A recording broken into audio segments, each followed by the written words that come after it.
Oh yeah. Oh yeah. Flame on. Flame on, baby. What is going on? It's your boy Preston, Fat Samurai Guy, back again and hanging out with me in the movie Dojo. That's right. He has done it all. Actor, writer, filmmaker, stuntman, martial artist, dance enthusiast. He's done everything. Fight choreographer, Nathan Geering. Welcome to the Dojo, brother. Thank you for having me, brother. How you doing? Yeah, doing good, man. Doing good. It's awesome to have you here, man. And we're gonna lead up and talk about Flaming Assassin. That's right, the award-winning film short. Congratulations on all the awards you've won already, man. Yeah. Thank you. Thank you so much. Yeah. Really, really surprised actually. Just how many awards it's won so early on. But grateful. Definitely. It's gonna win some more too. I'm calling it right now. Oh shit, we got Colin in the house. Colin say Nathan is super talented. Looking forward to this chat. Colin, good to see you, brother. Another actor, stuntman, martial artist. He's done it all as well. He's been on the show. He's been in the dojo a couple of times before. But thanks again for being here, man. And yeah, man, let's go ahead and jump right into it. Like, how did you get into martial arts and dance, brother? Like, how did this happen at the same time? Did you have a love for both? Yeah. Actually, yes. So from as long as I can remember, I used to watch old school kung fu movies with my grandmother and my uncles and things. And also, I don't know if you remember the old school canon movies like Breaking 1 and Breaking 2 with Ozone and Turbo. Electric Boogaloo. Yeah. So yeah, I used to So I used to watch those movies with my grandmother and my uncles and my whole family really. And I just I'd be basically jumping up in front of the TV and be like, "Wait up! You killed my teacher!" All that kind of good stuff. The rest of my family go, "Come on, Nathan, sit down." And my grandmother would be like, "No, make him alone, make him carry on, do your thing near time." So I kind of was really getting like encouraged from my grandmother to carry on, just doing what felt right to me. And then, as a little kid, I started out doing like a little bit of Shotokan karate, and then I did a little bit of Taekwondo, and I did a little bit of kickboxing, a little bit of Shaolin Long Fist as well up in there. And then I finally settled on kind of like Wing Chun Kung Fu. So that's the style that kind of like really made the most sense to me. So I kind of like stuck at Wing Chun. And in terms of dance, as a little kid, I kind of like taught myself how to like roll around on the floor and spin on my back a little bit. And my uncle, he taught me a little bit of popping. But it wasn't until I was just about to start my second year of university where I actually started to take breaking classes from the Breaking Society. But because many new basic moves, within a month, I was teaching the class because I picked up the movement so quickly because I used my kung fu approach that my kung fu teacher had taught me. Basically, how he taught me, he never kind of like gave me the answers to anything fully. So, for example, he would say to me, "Okay, this is a straight punch." So I go, "Okay." So I do that, and he'd be like, "That's not a straight punch." And I'd be like, "What do you mean it's not a straight punch? I did exactly what you did." And he's like, "No, you didn't." And I was like, "Okay, so what do I have to do to make it a straight punch?" And he'd be like, "Well, figure that out for yourself." And I was like, "How am I supposed to do that?" And so he would say, "Well, go through like a process of elimination, see what happened if you put your shoulder into things a bit more, what happens if you put your hip into it, or if you drive from your elbow, or if you change your breathing or your emotional intention." And I was like, "Yo, that's going to take me forever." And he was like, "Well, welcome to the world of self-discovery." So he kind of like put me on that journey really. And within doing that, I got to learn that certain movement principles apply to other movements as well. And so from there, I just took that mindset and I applied that to breaking, and that's kind of like where it all started for me, really. Nice. It's almost they're both in this, one in the same in a way. You know what I mean? And then some of the best martial art actors we have out there came from a dance background. Like Michelle Yeoh and many others, Zhang Ziyi and stuff like that. They all came from dance. There was an old video I came across. I'm sure you know who Gene Kelly is, right? Yeah. Singing in the Rain, all that good stuff.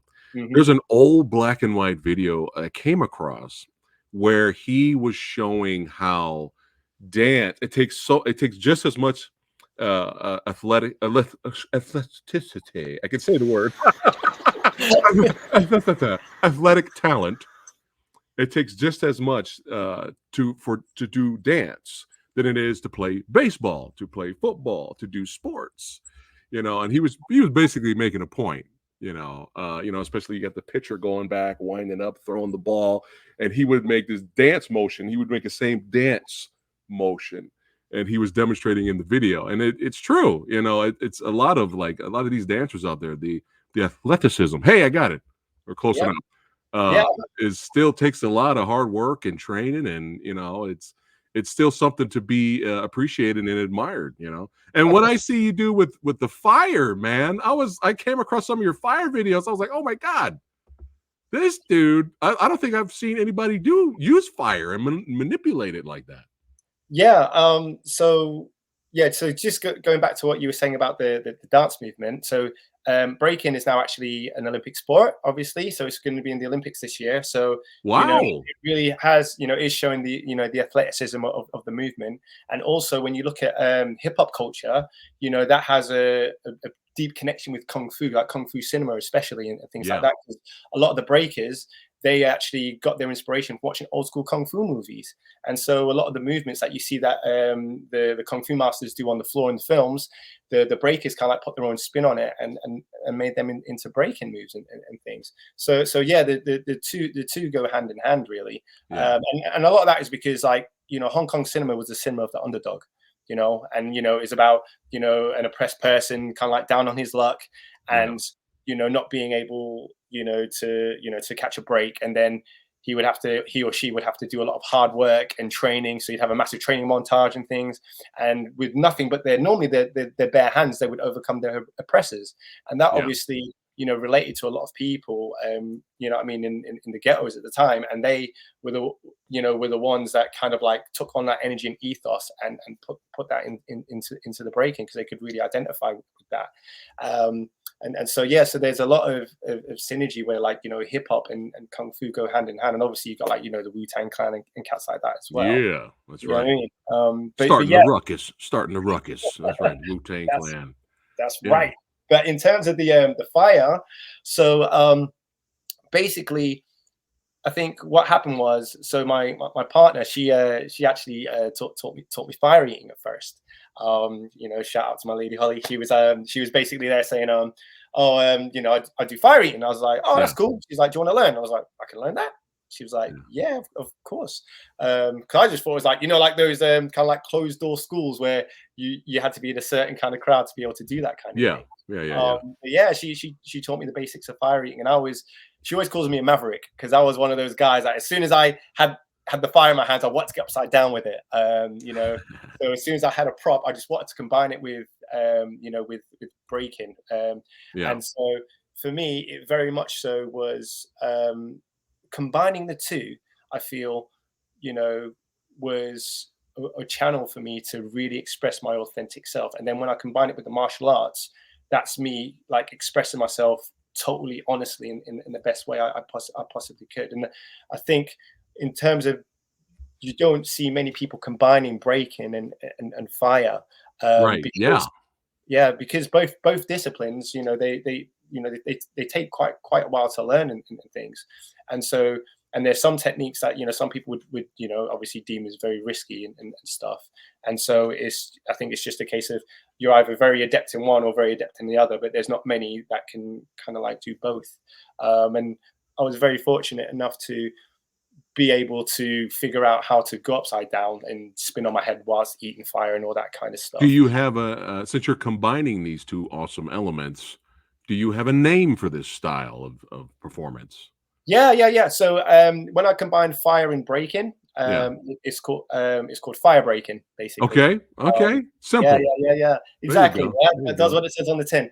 When I combine breaking with martial arts and fire, or just breaking and martial arts, I call it like break fu. I'm not the first person to combine martial arts and fire, or to combine martial arts and breaking. Yeah. Uh, Yeah. Yeah. there's not many that's done breaking, martial arts, and fire. Yeah. So that's why I coined the term break fu. I like that break foo. Yeah, I like that. I like that. So when you the first time you saw Breaking, the first one, and you were like, look at all these fantastic, like dancers and all the talent here. I know who you were looking at. I know who you were inspired by. It was Jean-Claude Van Damme in the background. Yeah, most definitely. Oh! It is move. He wanted to make sure he was seen in that shot. Yeah, He made sure he was seen in that shot. Oh, if you guys I didn't know know. this, watching the stream right now, yeah, Van Damme was in the first Breaking. And if you look, not that many people talk about this. They always talk about Van Damme, Mm, but if you look a little bit to the left, Tong Po is that's there. right. There's bubbles up in there. You know what I mean? Oh, it was epic. And you were like, that was it. That was it. Van Damme inspired Yeah, you. he was the But I love the shout out to the old school classic kung fu films, and there's just such classics. A lot of those still hold up, and I love how the first thing you said was, "So why did you kill my teacher?" And I was like, "Great. Why? You got to throw that in there, right? Yeah. Why, Ah, teacher?" teacher! Have you ever seen a movie? It was one of the greatest comedies of all time. I'm gonna get you, sucker. Did you ever see that? Oh my God, Kung Fu Joe! Yeah. I I love know that jujitsu, kung fu, and a whole other shit you ain't never heard of. film. Oh, shout out to that legend. But I love that how he parodied that. Yeah. Why? He pulled out this random picture. He pulled it out of Bruce Lee, and then Wayans went up to him. He's like, Keenan's like, "Wow, Master Lee was your kung fu teacher?" And he's like, "No, acting." Oh, So did good. you know So he good. didn't die? Yeah. Did you know that character did not die? After the credits in it, he comes back. Yeah. I watched that movie for years. And then when I bought it on Blu-ray, I kept the credits going because I was looking at my phone. And then I had no idea that scene was at the end there. Yeah, he was Uh, all up in there. yeah, Yeah. what's up? We got what's up, Kevin? He says, "Hello, PhatSamuraiGuy and Nathan." Yeah, another UK native watching. We all the UK brothers watching right now. Thanks again UK for represent. checking out. That's right, represent, son. Mm. The break fu. So what got you into trying to be a filmmaker next? So in terms of filmmaking, so I'd been like stunt doubles and body doubles in like a couple like Bollywood movies that were shot in the UK, probably about Right. 2010, like years and years ago. But I never really thought about having a career in film. And then because I used to do a lot of theatre work, so I used to tour internationally doing hip hop theatre, where we used hip hop elements to tell stories, mainly like breaking, graffiti, and MCing. Yeah. And then basically, obviously, when 2020 hit and the whole like Black Lives Matter kind of like resurgence happened, I held an artistic peaceful protest outside kind of like the theatre in Sheffield, which kind of like was just not doing its job right. And basically, there because I'd been developing the fire breaking at that point, and I was using a rope dart, and so I did a live piece called "Still a Slave," where I kind of like used a flaming rope dart to I guess highlight the ways in which people of color still feel oppressed in the UK and internationally, I guess. Yeah. And so I did a live performance there. But after I did that live performance at the protest, I still had so much energy inside me that I feel like I just needed to get it out.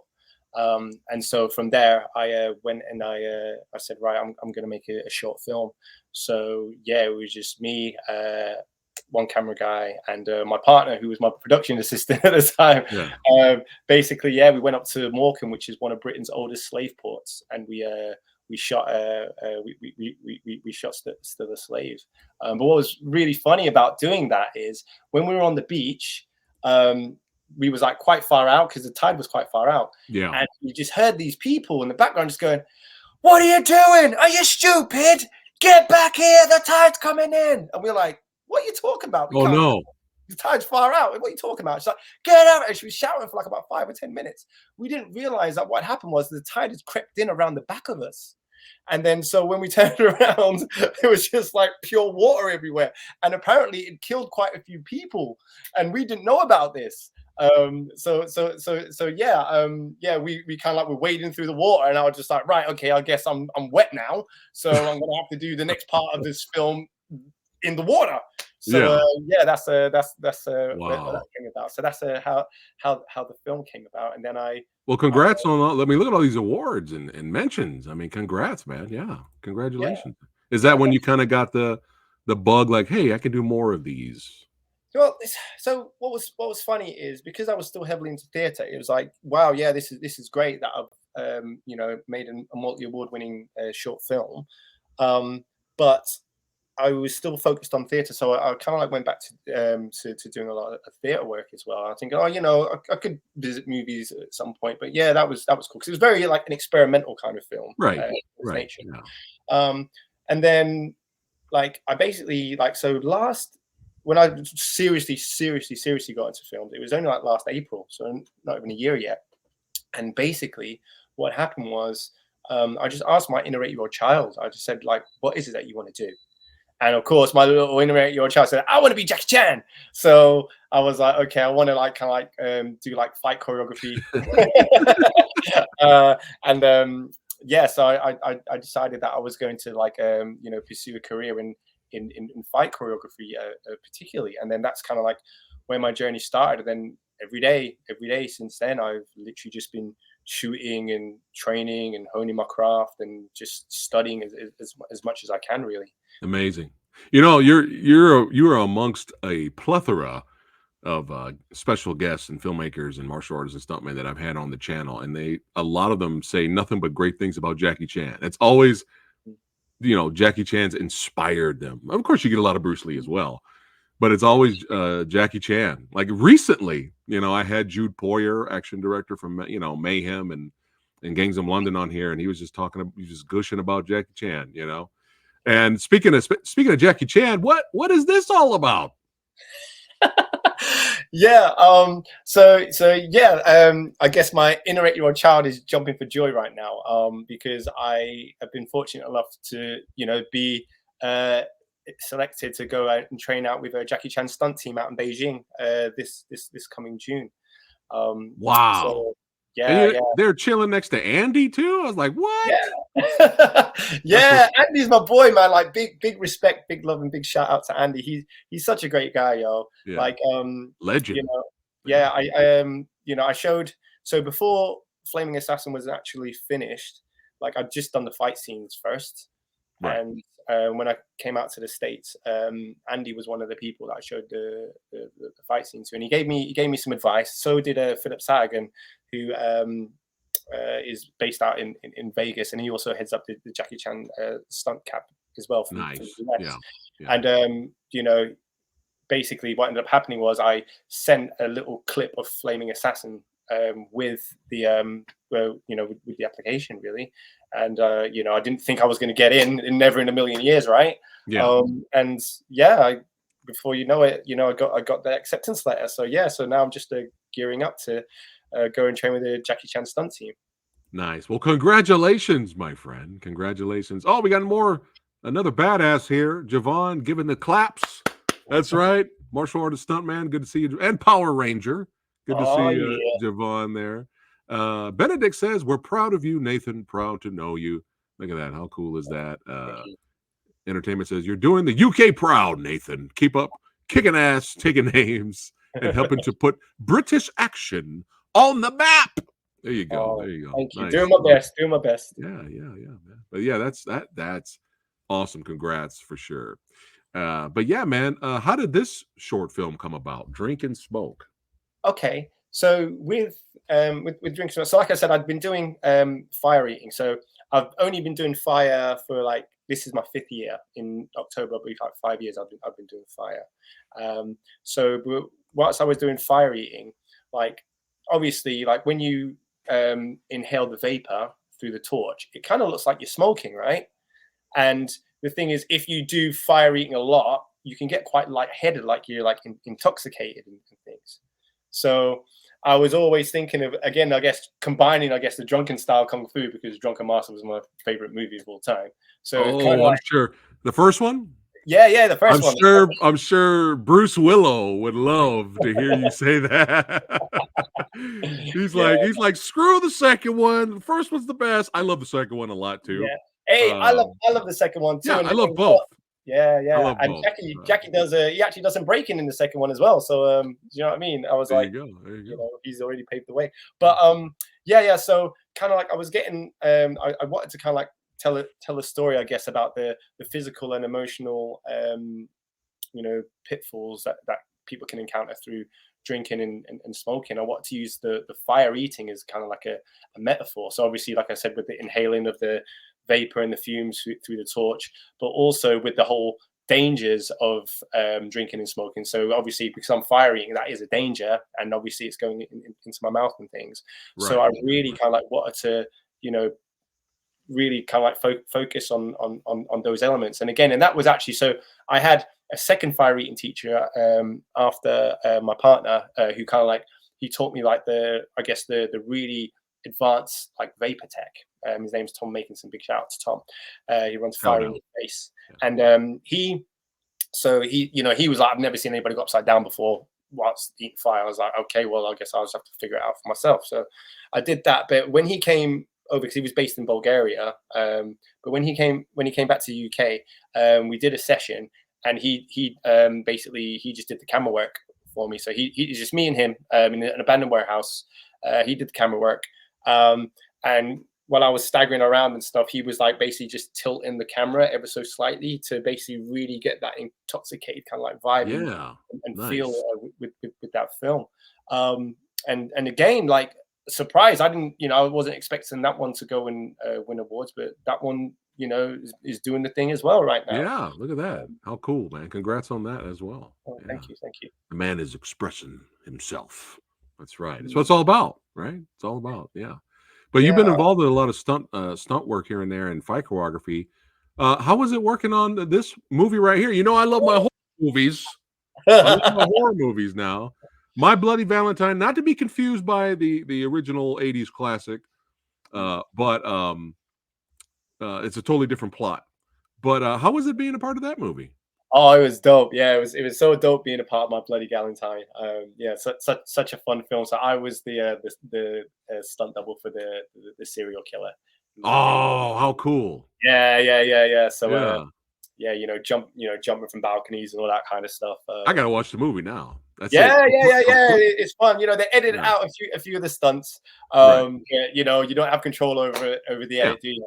But yeah, it was it was a ton of fun. Really enjoyed working on that. Yeah, and this could be the beginning. You know, they're gonna be calling you all the time, man. That's it. Then you're gonna be starring in movies. Then you're gonna be directing movies. I'm predicting it here, Samurai Guy. So when you get bigger and famous, hey, just rewind to this video. Hey, give me a shout out. Give me a shout out. Yeah. I'm never too big and too famous for anybody. You know what I mean? Like, I got time for everybody always. Yeah. Put me in one of your dance movies. I don't know if you knew. I got the moves, son. I got the moves.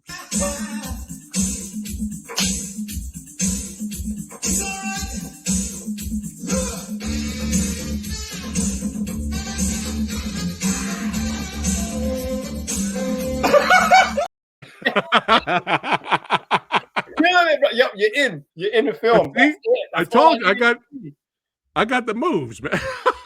Yeah, next level. Next level. My back went out after that. No, I'm just kidding. But I knew that'd make them laugh. Yeah, old school clip there, old school Van Damme kickboxer homage clip. I knew that'd make you laugh, brother. Right. But yeah, man. So yeah, My Bloody Valentine. That's going in the queue. Everybody watching, make sure you put this in the queue. Watch it. It's on Tubi, and keep an eye out for the main villain taking some badass bumps and be like, I know that guy. He was in the movie Dojo. I know that guy. Yeah. But looking up some more of your work, man. Congrats on having your own TED Talk. Yeah, and spreading your message there. For those of you that are watching right now and are unaware of the message and the representation that you're trying to get out there, for the disabled and stuff like that. Talk about the TED Talk and what you're trying to do. Yeah, sure. So, like I say, like so, probably about just over a decade ago now, I started really delving into accessibility innovation. And I kind of had to coin that phrase because there wasn't really a term for what it was that I was doing. And the reason I say that is because, so like I said, when I started, I was doing theatre, yeah. And Right. so in the company, we were doing like a scratch performance, which is basically when you have works in progress and you show that to the audience, they give feedback. And this one time, we just didn't have enough kind of like material. And then so basically, what happened was we did this thing with this other company called New Art Club did, where they get the audience to open their eyes, they'd be stood in a position. When the audience closed their eyes and then open their eyes again, they'd be in another position. And then they just kept repeating that, kind of like stop-start animation. So Yeah. I said, okay, to my team, let's do a hip hop version of that. So we'd be stood upright, they close their eyes. When they open their eyes, we'd be upside down on one hand. Close their eyes again, open their eyes, and we'd be spinning on our heads. And like the audience went nuts for that. Like they really kind of connected with what we were doing. So I said to my company, wow, we got such a profound response from taking the audience's sight away and bringing it back. So yeah, let's really explore kind of like visual impairment in our next show. So really superficially, like idiots, we're dancing around with our eyes closed. And then my company member said to me, you do realize we can all become visually impaired at any point in our lives due to illness, injury, even just washing your face or waking up, not being able to see. And is at that point I thought, what if I was to wake up tomorrow? I couldn't see at the time. My eldest daughter Layla, she was 2, and I was like, what if I was to wake up? I couldn't see my daughter, Man. and I wasn't prepared for that. I broke down in tears. I was a mess, and it just frightened the living daylights out of me. But I'm the kind of person that if something scares me, I develop a curiosity about it because I see it as an opportunity for me to kind of like learn more about myself and more about the situation. So I started to do a lot of research with some vision impairment organizations that were kind of like local to me. And I come across loads of unlikely links between hip hop and visual impairment. So for example, when I said to them, why is it a lot of people with visual impairment don't go to the theater? And they were like, well, it's because we can't see the action. And I was like, what do you need to see the action? And they were like, well, we need the dynamics to change quite abruptly from wide to narrow, from high to low. And I was like, okay, well, breaking has that, but so does a whole bunch of other dance forms. And then they said, all right, well, also a lot of people with visual impairment, obviously it depends on the impairment, but a lot of people with visual impairment see better when they look down towards the floor. And that's because it is pretty much like almost like a big blank canvas. So the contrast of the people's bodies stands up more rather than on a complex backdrop with loads of shapes like you can see behind me right now. It would be a bit tricky to make your moves stand out as much. But so I was like, oh well, most breaking happens on the floor. And then so from there, I was just like, okay, cool. So there seems to be some unlikely links here. And then when I worked with a visually impaired playwright, she said to me, I asked her, do you know any visually impaired breakers? And she was like, I don't know a single one. And I'm a member of so many disability organizations. It's quite surprising, actually, Nathan. So I was like, okay, well, if that's the case, I'm gonna make some visually impaired breakers. But the reason for me to do that can't be just because I want some people who can't see to dance in my show. So I was like, okay, well, what's breaking done for me? And I was like, well, it's improved my spatial awareness. And also, like with breaking, we have these things called go downs where they teach you to go from standing to the floor in really safe ways, but also really cool ways. So I was like, okay, so I can teach people how to go from standing to the floor, really safely. So, and obviously a lot of people with visual impairment, they fall and get injured, and breaking is just known as falling with style, right? So from there, I was like, that's it. I'm going to teach it as a means for injury prevention and to improve spatial awareness. So it becomes like a life skill, and that's exactly what happened. So I taught I've taught loads of people with visual impairment, from people from 5 years old right up to ladies in their 70s are upside down doing handstands and stuff. Wow, look at that. You know what I'm saying, right? Yeah. So so from that, so, and everybody's like, well, that's played out, man. Why are you doing that? That's not going to catch on or anything like that. And everybody was saying around me, no, what are you doing? You shouldn't be doing this kind of thing. But I just listened to my authentic self, and within me doing that, I was able to actually provide something that has become a life skill for so many blind and partially sighted people. And then when I was speaking to the vision impairment organizations further, they said they found the current provision for audio description quite boring and unimaginative. Now, for those of you that don't know what audio description is if you can't see the action, somebody describes verbally the physical movements that's happening on the stage or on a screen. And so I was like, okay, right. So because hip hop was my background, I turned to hip hop again, and I said, right, what are the most vocal elements of hip hop? Obviously, you have MCing, but you also have beatboxing. And so what we did was we utilized the sound effects of beatboxers and other sound effects as well, to basically give a richer soundscape to people with visual impairment. And we got people with visual impairment to physicalize each sound effect beatboxer makes. So we made like our own intuitive language, so a bit like Laban notation. So for example, like if somebody said like is a sound effect for a slice, we'd always use that for a slice. Or yeah, we'd always use that. Okay. And so from that, we developed our own technique of audio description when we combined that with poets and sound effects. And that's what I used in the short films, the Still a Slave and the Drink and Smoke. I used the audio description as a storytelling vehicle, whereas most people, they just use it as like an add-on, something that's hidden away. But I was just like, no, this is something that's going to bridge the gap between sighted and visually impaired audience. Wow. That's fascinating, man. Yeah. Keep doing that. Keep evolving. Yeah, that's awesome, man. That's really fascinating. Thank you. And, So can I just say one thing? Yeah, no, go ahead. I know I've been jabbering a lot, sorry, but just to say one more thing. Jabber. It's fine. So with regards to like fight choreography, so obviously because of my knowledge within like I guess accessibility. I mean, I was also the artistic director of the Special Olympics opening ceremony in 2017, and so with all my knowledge from the disabled community, I was just like, when I'm coming into film, that's got to be a part of it. So that's why those films had the audio description. But also, I got like fed up of seeing non-disabled people playing disabled roles in films. And the reason I got fed up with it is because you don't very often get the opportunity for disabled people to play non-disabled roles. So why are non-disabled people still taking on disabled roles?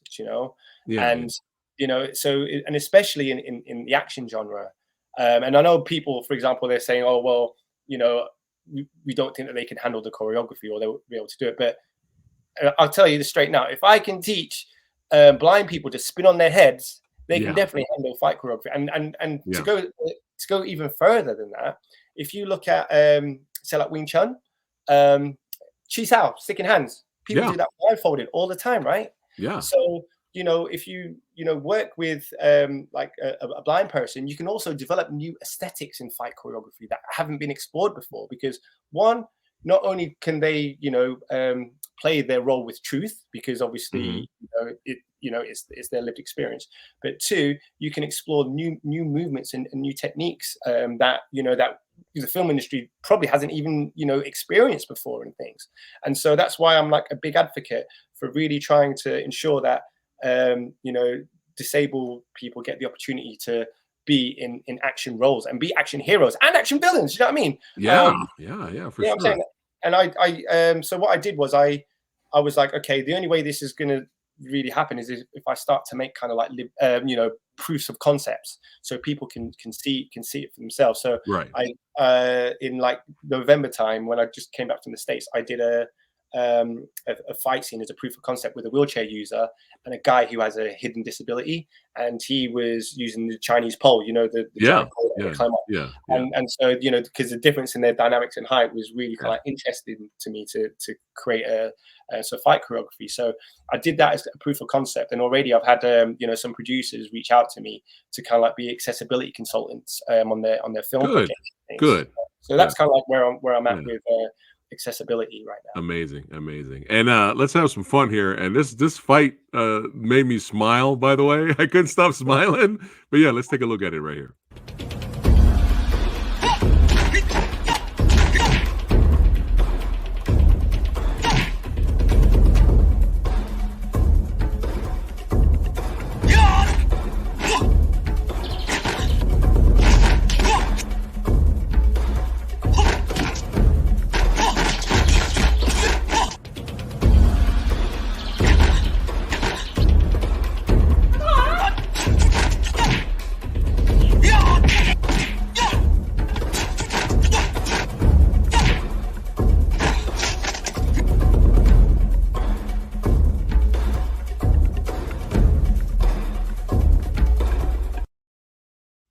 Yeah, that was great. Hey, Yeah. man, she had the head movement, and then Yo, went to that. I was like, this is great.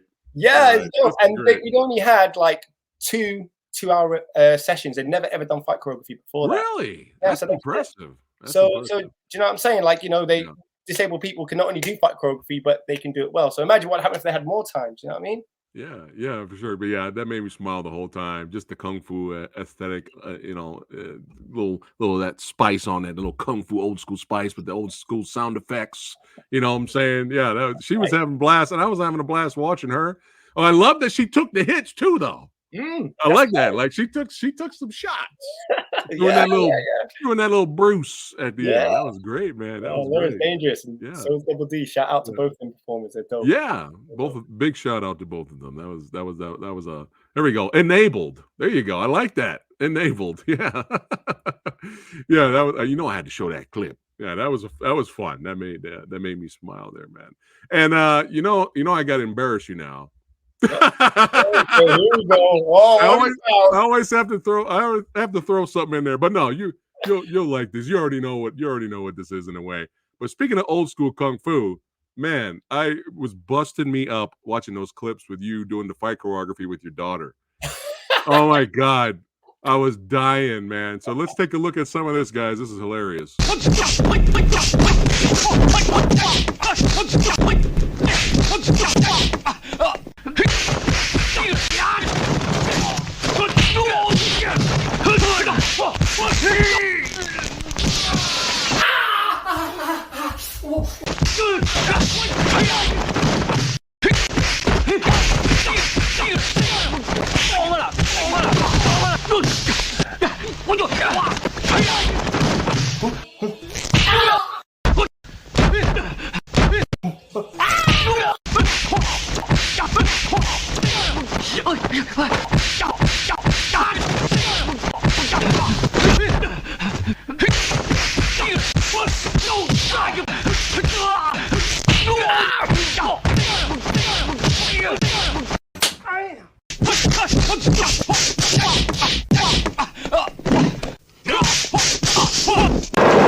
Yes.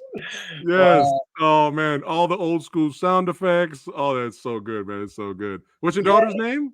Layla. So yeah, Layla. yeah, Shout out to Layla. Well done. Well that's right. done. Yeah, Big she love even and threw it in respect. too. She threw it in Yeah, there. Yeah. she's dangerous. So Layla, like me, she grew up watching old school kung fu movies, so she absolutely loves them. Yeah. Yeah. So we like pay homage to old school films. And also, if you look in the background of the last one, you see my little 2-year-old daughter Phoenix in Yeah. there, and she's just cold chilling. She don't even Yeah. care what's Yeah. happening. I was Yeah, laughing at that. whatever. I'm watching Bubble Mums on the TV, Daddy. I'm watching my program. Yeah. Oh, shout out to speaking of martial arts, shout out to Chucky watching us right now. Good to see you, Chuck. Yeah, man. But yeah, that busted me up, man. I was rolling. But yeah, that was fun, man. And you're teaching them right. You're training them right. That's There you right. go. Father of the year, right here, man. But yeah, I had to show that. That was a lot of fun. Now, at the end there, was that your daughter that went, or did you put in that? Is that you? That's Samo from Encounters with Oh, Spooky Kind. wow. And So it's you when did. he's fine at the end, and he goes like that. Oh. Oh, that's amazing. I just rewatched that last year, the 88 films release of it, the Blu-ray, and I was just like, this infinite fight finale is insane. Yeah, Like, it's this is insane, man. absolutely Oh, incredible. That Samo, yeah, up there with Jackie in terms of oh, inspiration and fight choreography. oh Yeah, yeah, for sure, for sure. But absolutely incredible. I had to show that clip. But before we get rocking and rolling here and finally debut the trailer of Flaming Assassin, again, brother, congrats, man. What is going on here, son? You are in Black Creek. How awesome is that? Cynthia Rothrock's film coming out this year. Richard Norton, Keith Cook. I mean, and many others.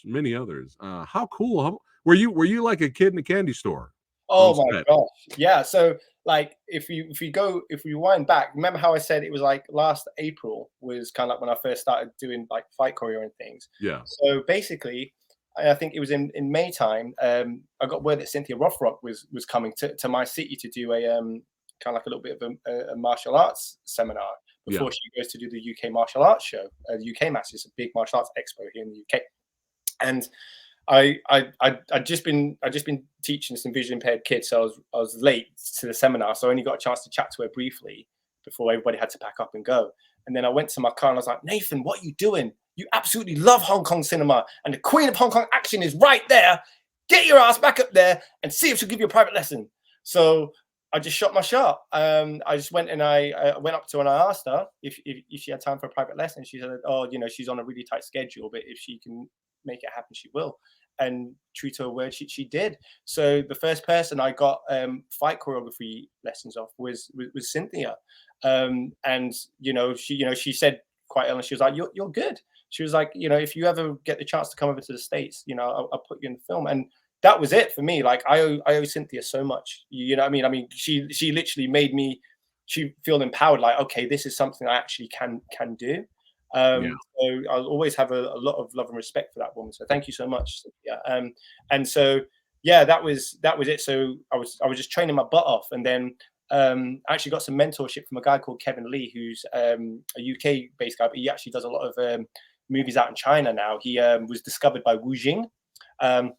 And so he taught me how to do like realistic and gritty fight choreography and things. yeah. All Um, right. so yeah, so I was prepping for going over to to the States and things. But obviously, I wasn't going to be getting like a big role and stuff because I'm just Yeah. starting out. All right. So I was just a featured extra. I was just like a angry henchman stood behind Richard Norton and stuff a lot of the time. Hey, you'd be Um, you'd be surprised how many other actors and stuntmen out there would love to be a featured extra on this Right. project. Yeah. So And that was it. And it was great for me because I got a chance to see the fight choreographers and how they worked on that. Like Mike Moeller, who did the fight choreography for Black Creek. It was an absolute honor and pleasure to watch him and his stunt team work. We're great friends now. I went out to Germany the other month to train with him, fight choreo as well and things. So yeah, like I said, amazing. Cynthia really like opened some doors for me for that. So yeah, like I said, I'm really really grateful to her for that. So yeah, it was an absolutely incredible experience to be on Black Creek. It was cold though. Night shoots in Arizona in the desert was freezing.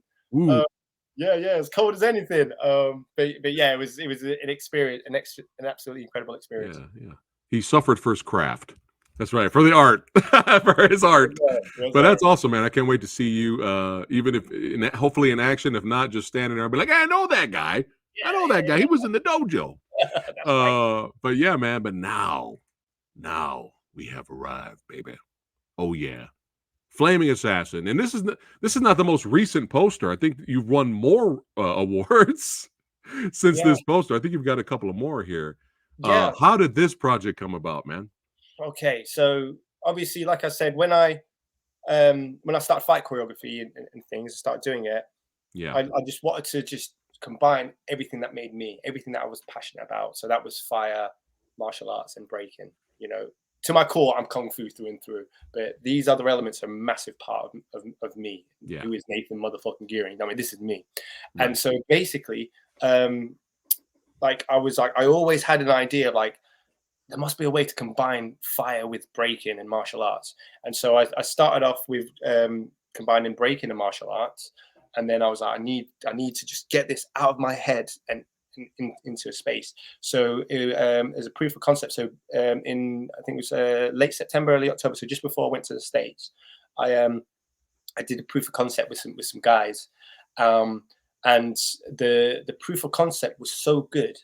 I was like, I have to make this into a film. I have to make it. So I reverse engineered it. So actually, the fight choreography came before the film did.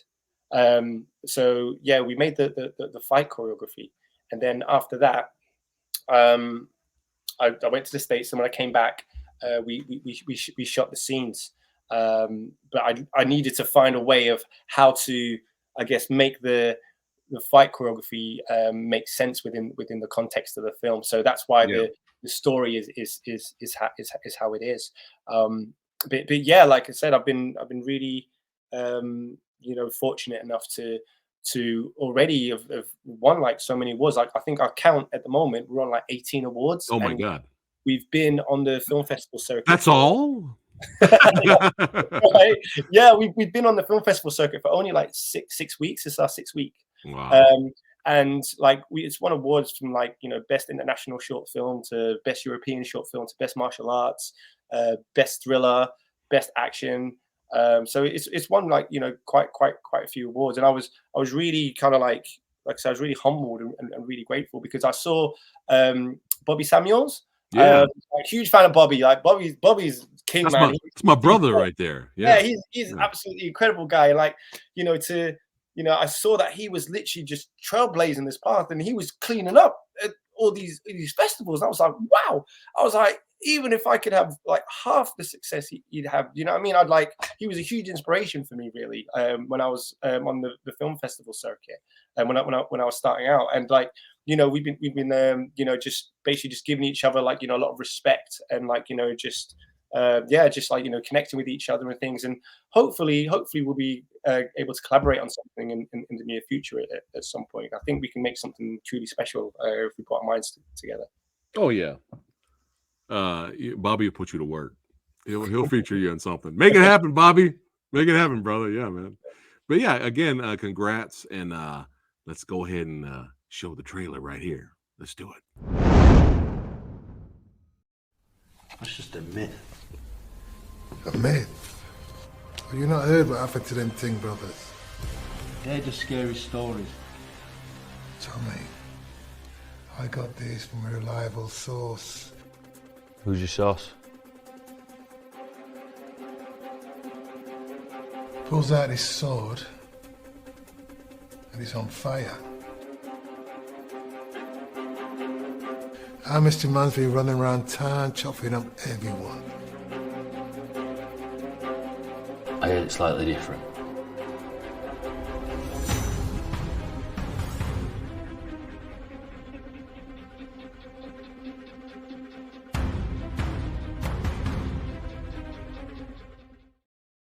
Yeah. Flame on, baby. Oh yeah, man. Yeah. So I'm better than all of you. I've seen it. I've seen it, and it's legit, my friend. Well done. Thank you. Done. It's probably one of the most entertaining short films I've seen in a while, man. Like really well done. And I always say this to the to the filmmakers of the short films that I've enjoyed. You made a great short film when the viewer wants more.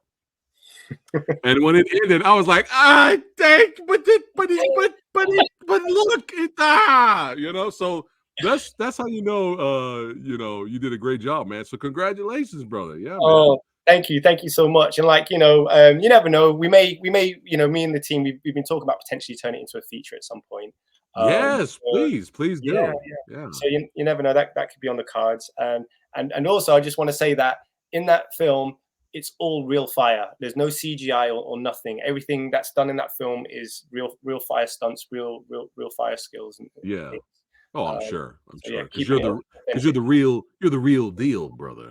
But yeah, let's take a look at it again, and maybe you can give us obviously you can't do spoilers, but yeah, give us a little bit behind the scenes of how this project came about and the idea behind it, or if there's anything you want to share with us, we can go ahead and talk about it here. But yeah, man, really enjoyed it, and there he is. But it's always great and intriguing when you have a bunch of badasses. Why does it always work when you have a bunch of legit badasses that you don't want to fuck with when they're like nervous and scared about some guy, right? Yeah, That's why it worked with John Wick. It worked with all these other movies. Like it just works, right? yeah. Like you're just hey, the Baba Yaga's out there, man. I love it. It just works so good. Yeah, definitely. So obviously, like I said, with this film, I needed to make it make sense because with the proof of concept, they were all shot in the same space. Okay. All the fight scenes. So I was like, for a film, that's not going to work. Like, it looks like, okay, we're really skimping on the locations and stuff. So I was like, okay, what if we made it about 3 guys just, telling far-fetched stories of some flaming assassin, basically. Yeah. And so that was it. So that's how we were able to work within the same space, in terms of they all had flashbacks to tell their versions of the story. Right. And so that's kind of like how that worked. And, I could get away with, it not being super realistic. And so I could put in all these virtuosic moves because they're telling tall tales, they're telling like, really far-fetched stories. Yeah. And with each character, I tried to make the characters be really like distinct and really kind of like strong. So what I was really adamant was I wanted to make the dialogue just as good as the action, because you get so many films where the action is great but the dialogue is not so good, or the dialogue is great but the action is not so good. But so I really wanted to try and strike a balance with this. So I basically I wrote the initial script, and then I had like a team of script writers with me, and I gave it to my boy John Archer. He fleshed it out and turned my rudimentary script into something quite incredible. And then we handed it over to a guy called Stephen Windle, another one of my script writers, and he kind of like tweaked it a little bit. And then I got the final version back, and I took out some bits and kept some bits in. And yeah, that was Flaming Assassin. But also, for those of you that don't know, I mentioned the Ting brothers in this film, yeah? Yeah. So if anybody has seen the Jackie Chan film Snake and Crane Arts of Shaolin, you go up against the Ting brothers. So that's where that little homage there. Yeah, that's right. I love how the character here with the cigarette just came out of the shadows there. Like he just leaned forward. Because that means if he's got to lean forward to talk, it's serious now. All right. It's serious now, but yeah, actually, shout out to all the actors in this short, because their acting was convincing. Like, it was very well done. Like, everyone's performances were very well done. So, man, big shout out to Brian Darwin Taylor, Connor Dye, and Marcus Smith. They did an incredible job, and also my people the Ting brothers as well, like John Archer and Brandon Mullins. Like, big shout out to all the team. I couldn't have done it without them. They were incredible. With the cigarette, so with Darwin here with the cigarette, so his name is Caesar in the film. Basically, what I wanted to happen, because obviously at the beginning you can't really see him, all you can see is like this little light flickering, this little cigarette light. So I want like this cigarette to almost have like a little character of itself. You know what I mean? While he was talking, that's all you can see and be flickering. So it's almost like I almost want people to be like, oh my God, this is so shitly lit. What the hell is this guy doing? He don't know nothing about light in the film. And then all of a sudden, when he leans forwards, that's the whole kind of like gravitas of it, and the old seriousness kicks in. It's like, okay, this is some serious stuff in terms of what you're saying. So I really wanted to kind of like take the audience on a nuanced journey, I guess. A little film noir, homages as well, with the lighting and the darkness and the shadows, man. But how long did it take to film the short? So in terms of filming, 2 days. So 1 day for the fight choreography, and then 1 day for the dialogue. That was it, just 2 days. Nice. And in terms of editing, like, I was going back and forth. So the whole project started in like I said, end of September, and then the film got completed beginning of February, because I was just going back and forth, like correcting stuff. Like, obviously when I'd showed some of the fight choreography to, like, Andy Cheng and Philip, they had Philip Sagan, they had some kind of like feedback in terms of, oh, well, you could improve upon by maybe this and this. So I kind of like heeded their advice and things, and just tweaked it. But I did all the editing myself for the film as well. And as well, in terms of like budget, like, this was made on less than £500. So I don't know in dollars, but like, this is a real low budget. But it doesn't look it. That's it looks great. Look at Nathan showing off. What? Him showing off there, man. But yeah, very, very well done, man. And the concept of the flaming sword, and like, I mean, I have to say this, and you're going to hear it from me. You're going to quote me on this, man, that this is like a very unique and original type of assassin here. you know, in my opinion. Like, I've never seen anything like this before. So, you know what I mean? In terms of like an assassin with the flaming sword and trying to manipulate fire, because usually assassins usually have guns or whatnot, right? Or another weapon, sniper rifle or something like that, right? Yeah, But the way you use fire is very original and unique, and that's what we need more of now, right? You yeah, know? Yeah. 100%. You know, I've like for me, it's like I wanted to come with something different because like there's a lot of fight choreography at the moment that it looks quite similar. In terms of like its rhythm and its aesthetics and things. Yeah. So and it's still great. Don't get me wrong, it's still great, but there's a lot of people doing similar things, And so I wanted to try and bring something like a bit different. So while everybody's over here doing one thing, I wanted to be trying to do something else. And it's a big risk, because obviously, if you stay in with trends, then you're destined to be successful. But your success will only go so far. And I kind of like know this from kind of like the accessibility innovation work I did. Everyone was like, "Why the hell are you doing this?" Now I'm one of the top people in terms of accessibility innovation in the world for what we do because it's so unique.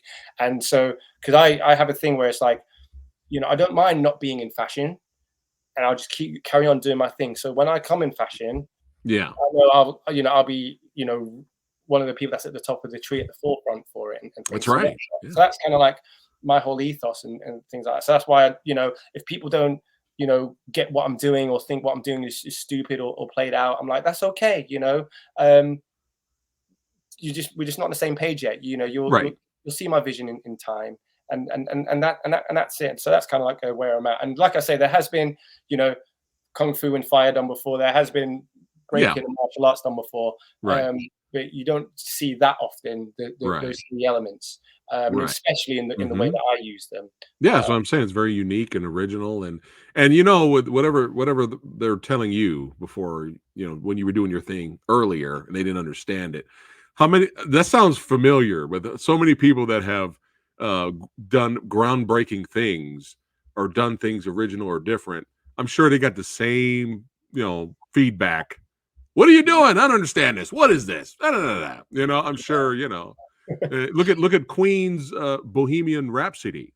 When they played that song for the producer, he was like, well, my career's done. What is this? I don't understand this, right? Tons of critics, music critics were like, what the hell is this? What is this, right? Look at it. Iconic song, right? So there you go. Yeah. They'll jump on board a little bit later. What's going on, that JPEG? He's saying hello to you and me. Thanks again for stopping by and watching here. Benedict says, looking forward to seeing that film. Look at that. Yeah. Awesome. That is awesome. Yeah. Plus all those years with your building your skills. Yeah, he's still commenting on the skill here. Wow, you did an amazing with the budget. It looks great. Cinematography and is well crafted. Check that out. Nice. But back to this. You're always gonna get on Samurai Guy's good side when you throw in curse words in the trailer. There you go. I was laughing at this, man. Who is full of shit? That's hilarious, man. Always. Yeah. When I had look at them showing off. Beautiful, man. That's right. That's what I'm talking about. That's right. Hey, ho, what? That short scratched the action flaming itch. I don't know. That didn't sound right, actually. But no, it scratched the itch for sure. It scratches the itch, man. And congratulations on your success. And hopefully, more success on the way. We support you over here. Just keep doing your thing, expressing yourself. When Bruce Lee talks about that a lot in his interviews, expressing yourself truthfully, not lying to oneself, is very hard to do. And these are words from Bruce Lee. I interviewed a filmmaker, Leroy Kincaid. He used to be a WWE pro wrestler, and now he's actor turned director, and he's moving his way up as well. He did a really great short film called Ascendance that you can watch for free on YouTube. I saw it. You've seen it, yeah? Oh, you've seen it? Yeah, I saw it at Fighting Spirit last year. Nice. Yeah, it's a cool film, man. Yeah. I enjoyed that, man. And he said something kind of similar to what you're saying, like he doesn't like to follow trends because you'll never set one of your own. Yeah. Very true. Very There true. you go. There you go, man. Right. But this was a blast, brother. I could talk to you all day about kung fu and electric boogaloo. That's right. But I know you're extremely busy, man. And hey, we got to get you back on here on the channel, man. This is your second home now. Oh, That's thank right. you so much, brother. That would mean the world to me. Always happy Yeah. to come back and chop it up with you for sure. Oh yeah, for sure. We'll do some movie reviews, review some old school kung fu classics or something. Oh, you ain't got to Let's say do it. no more words, brother. Let's go. Let's do it, man. Yeah. So everybody watching, it was a go for it, Nathan. You've got the talent. Everybody watching, thank you so much for hanging out with the old samurai guy. Don't forget to like, share, and subscribe. And hey, click on the link below. Follow Nathan on Instagram. One more thing. Sure. Yeah, Flaming Assassin merch. Forgot to mention. Oh, that's right. It is in the description. It is in the description box below. Yeah. Sorry. Click on that to get some Flaming Assassin merch. It was t-shirts, sweaters, sweatshirts, all that stuff. Check that link out below in the description. Yeah. So that's Art Martial. They're a martial arts clothing brand. We've partnered with them to do this special, like limited edition Flaming Assassin hoodies and t-shirts. And a percentage of the money from that goes on to help make future films and things like that. So you'll not would just be looking cool and funky fresh, but you'll also be investing into some more great filmmaking if you like. There you go, guys. It's in the link in the description. Click on it. Wing Chun punch it. All right. Oh, that was like 30,000 punches in 3 seconds right there. But yeah, man. Before we wrap it up, again, anything you'd like to say to your followers? I would just like to say, massive thank you for coming on this journey with me. I'm going to just keep putting my best foot forward. I've got lots of plans for the future. So yeah, watch this space. Follow me and my stunt team at RM Action Design on Instagram, or hit us up on RM Action Design on YouTube as well. We've got some real cool projects that's going to be coming out this year. So yeah, some next level stuff. Yeah, that's right. Could put me in a dance sequence. Let's go. I'm just kidding. We're on it, bro. Or a fight scene. Or a fight scene. Give me a fight scene. Give me a nice roundhouse kick. We'll have you dodging punches like this. Oh, really quickly. This is like perfect segue. This was not planned, by the way. I forgot to mention this earlier. For future projects, obviously, I'm already excited for what it is. I don't even know what it is yet. But I'm hoping at some point in the future, we can get you doing some kind of movie that mixes the martial arts and action, kind of in the vein of Only the Strong. Oh, yeah. Classic, baby. What? Oh, shit. Capoeira, baby. Yeah. And, and there's a lot of fans for this film right here. Have you seen Raging Phoenix? Oh, yeah. I love Raging Phoenix. Like, that was one of the things that really inspired me in terms of breaking in martial arts. I was like, wow, okay. Yeah. I'm going to take notes. And then there you go. Yeah. And also, like, one of the I can't say too much about the films, but one of the films I'm going to be doing later on this year, we're actually going to go back to where you have full-on training montages. Yeah, old school training montage. Like when bring them back. You know what I'm saying? When the hero is vulnerable, that's right. Train and work their ass off. That's right. Their presses. We're coming for you, yo. Yeah. You gotta bring classic training montages of the 80s and early 90s. That's where it's at. In the 70s, shit, with the kung fu films. But yeah, I'm even more excited now. You mentioning that. Maybe get a little more drunken boxing in there as well. Yeah, it's coming. It's coming. Yeah. Me and my script writer's already writing on some drunken style stuff as well. So yeah, there's lots. There you go. I'll be the portly master sitting in the back, pouring the drink in your mouth before you fight the main villain. I'll be the beggar soul of the movie. Yes. That's it. You said it. It's gonna happen now. Let's go. I'll be the bigger so. But yeah, man, thanks again for being here. Everybody watching, don't forget, baby, we're about to wrap it up. Don't forget Flaming Assassin. Make sure you guys keep an eye out for this one. It's going to be at all the festivals. It's still doing the tour this year, right?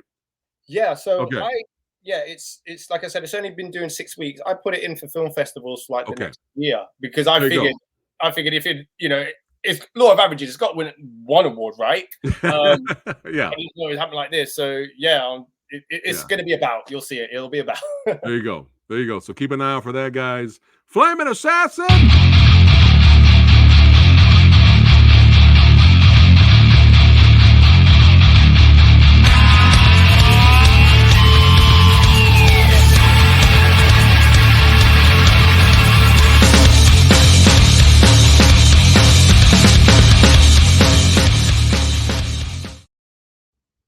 All right, baby. Flame on. And we'll see you guys on the next one. Take care. Peace.